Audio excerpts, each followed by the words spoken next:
అలాగే అమ్మవారికి నీరాజనాదులు గనక సమర్పిస్తే ఆ ఇంట బ్రతుకున్నంత కాలం మనుషులందరికీ జ్ఞాన వైరాగ్యముల చేత మోక్షాన్ని ప్రసాదింపజేస్తుందట.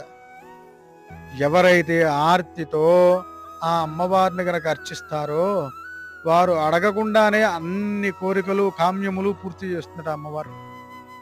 మరి అలాంటి అమ్మవారి ఆరాధన అంత తీవ్రంగా చేస్తే ఎటువంటి ఫలితాలు కలుగుతాయో, నిత్య దైవ ఆరాధన కూడా చేయడం వల్ల మనం అడగకుండానే మన కామ్యములు ఏవైతే ఉన్నాయో అవి భగవంతుడు పూర్తి చేస్తాడు.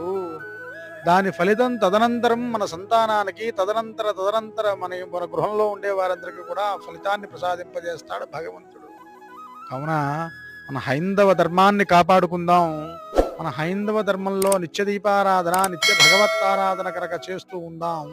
ఆ భగవత్ కృపకు పాత్రులు అవుదామని మనస్ఫూర్తిగా తెలియజేస్తున్నాను.